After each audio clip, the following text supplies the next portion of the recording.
شہید آیت اللہ دستغیب شیرازی فرماتے تھے، باقاعدہ اپنی کتاب کے اندر بھی انہوں نے لکھا ہے کہ کتے کو اگر ایک دفعہ بھی انسان ہڈی ڈال دے تو اس کتے کے اندر ایک شکر گزاری کا جذبہ پیدا ہو جاتا ہے. وہ اس کو جس نے ہڈی ڈالی ہے اس کو دیکھ کر دم ہلانے لگتا ہے. اس کے اوپر اگر کوئی حملہ آور ہو تو اس کو بچانے کی کوشش کرتا ہے. کوئی اجنبی اس کے گھر میں داخل ہونے کی کوشش کرے اس کے اوپر بھونکنے لگتا ہے. تو کیا انسان شکر گزاری میں کتے سے بھی کمتر ہے؟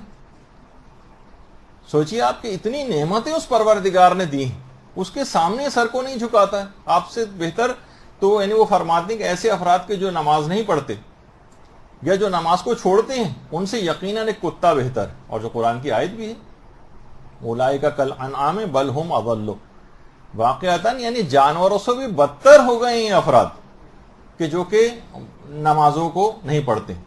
اور یہی وجہ ہے کہ آیت اللہ دستغیب شیرازی کی جو کتاب عالم برزخ ہے، برزخ کے نام سے، اس کے اندر بھی انہوں نے ایک روایت لکھی. کہا کہ زمین 3 موقعوں پر نالا و فریاد بلند کرتی، یعنی 3 موقعوں پہ چیختی چلاتی غم سے. ان میں ایک موقع اس وقت ہوتا ہے جب کوئی مظلوم، کسی مظلوم کا خون ناحق زمین پہ گرتا ہے، جیسے کہ آج کل تو مسلسل خون ناحق گر رہا ہے. اس وقت زمین نالا و فریاد بلند کرتی. دوسرا مقام انہوں نے لکھا کہ جس وقت زانی غسل کرتا ہے اس کے جسم کا پانی زمین پہ گرتا ہے، اس وقت وہ نالا و فریاد بلند کرتی ہے. اور تیسرا وہ موقع کہ جب انسان نماز فجر کے وقت سوتا رہے اور 2 رکعت، فقط 2 رکعت نماز فجر کے لیے بھی نہ اٹھے، اس وقت زمین نالا و فریاد بلند کرتی، چیختی ہے، چلاتی. دیکھیں علماء نے ایک چیز اور بھی لکھی ہے کہ جو زمین ہے نا، یہ بھی ماں کی طرح سے. کہا جاتا ہے نا کہ مومن خواہ نیک ہو یا بدکار اس کو فشار ہوتا ہے، لیکن مومن کی جو فشار کی کیفیت یہ بتائی گئی ہے کہ دیکھیے متقی بھی اگر اس کے اندر آتا ہے اور اس کو بھی فشار اگر ہوتا ہے تو فشار کے معنی ہے دبانا. تو زمین کی مثال ماں سے دی گئی ہے کہ جس طریقے سے ایک ماں جب کوئی مدتوں بچھڑا ہوا بچہ اس سے آ کر ملتا ہے تو اس کو خوشی سے جس طرح سے بھینچ کے گلے لگاتی، بس اسی طرح کا فشار ایک مومن اور متقی کو ہوتا ہے. تو انسان اسی مٹی سے پیدا ہوا ہے، یہ مٹی اس کی ماں کی طرح سے. اب ماں جو ہے وہ جو گریا و بکا کی آواز بلند کر رہی ہے وہ اس کے اس گناہوں کے باعث ہے کہ ارے یہ نماز فجر کے لیے شخص سو رہا ہے میرا بیٹا، اور یہ نماز فجر جو ہے اپنی قضا کر رہا ہے، اور کہ کتنا بڑا اپنا نقصان کرنے جا رہا ہے. وہ نالا و فریاد اور بکا بلند کرتی.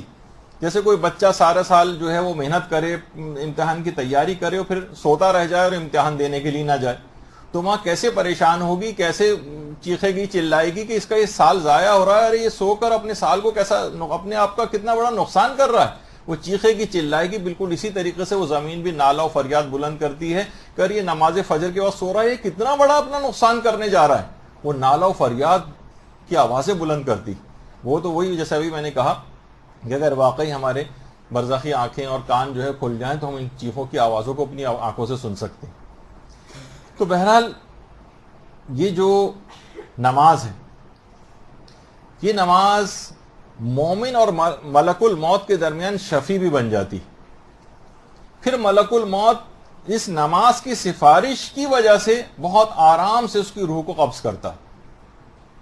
قبر میں بھی یہ نماز ساتھ ساتھ جاتی اور قبر میں بھی جا کر مومن کا ہمدم اور مونس بن جاتی. اچھا دنیا کے اندر بھی اگر دیکھیں، دنیا میں بھی یہ روزی اور رزق کے اندر برکت لے کر آتی ہے، اعمال جو ہے وہ ہمارے قبول ہوتے ہیں. روایات میں آیا ہے کہ قیامت کے دن یہ سر کا تاج ہمارے بن جائے گی، آتش جہنم سے سپر بن جائے گی، پل صراط سے گزرنے کا ایک پروانہ جو ہے وہ بن جائے گی، جنت کی جو ہے کنجی بن جائے گی، حوروں کا مہر اس کو قرار دیا جاتا ہے اور جنت کی قیمت اس نماز کو قرار دیا جاتا ہے. تو اللہم صلی علی محمد و علی محمد.